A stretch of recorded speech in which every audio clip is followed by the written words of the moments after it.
Avec Mathieu Caquino chez Morningstar. Bonjour Mathieu. Bonjour. Un fonds signé Uniglobal ce matin, le Uniglobal Equities Japan.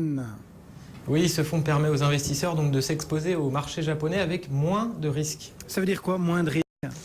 Alors ça veut dire que ce fonds suit un processus de gestion quantitatif qui est extrêmement discipliné, qui vise à identifier les titres qui, une fois combinés les uns aux autres dans un portefeuille, vont donner un portefeuille le moins volatile possible.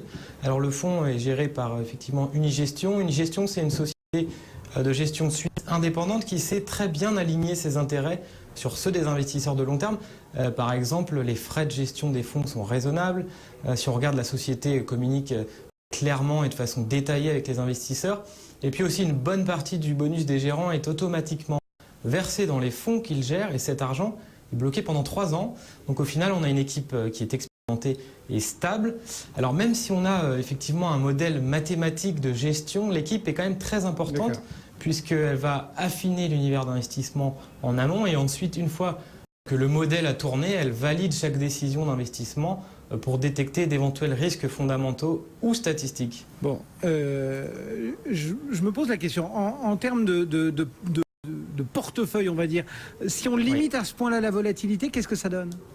Ça donne un portefeuille qui est diversifié. On a à peu près 80 lignes dans le portefeuille. Il n'y a pas de biais de style marqué, c'est-à-dire pas de biais vers les valeurs décotées ou vers les valeurs de croissance. Alors sur le marché japonais, l'approche a tendance effectivement à favoriser les titres orientés vers les secteurs domestiques du Japon et moins les sociétés exportatrices qui sont ces sociétés plus impactées par la volatilité du yen.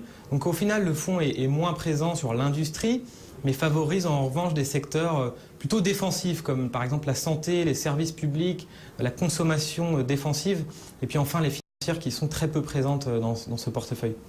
Voilà donc pour cette question-là. Du côté des performances, qu'est-ce que ça donne? Alors c'est pas un fonds pour jouer le momentum du marché japonais. Par exemple, l'année dernière, en 2013, qui était, comme vous le savez, une année très forte pour les actions japonaises, le fonds a surperformé. C'est normal, hein, compte tenu du style de gestion. En revanche, on voit que depuis le début de l'année 2014, le regain de volatilité qu'il y a eu un peu sur le marché japonais a été favorable au fonds. Et puis surtout, ce qui est le plus important, c'est que sur le terme, les résultats sont au rendez-vous puisque le fonds bat ses concurrents avec moins de volatilité. Au final, votre avis, vous lui attribuez quoi comme note? Beaucoup de points positifs pour ce fonds, une équipe stable expérimentée, une stratégie cohérente et disciplinée.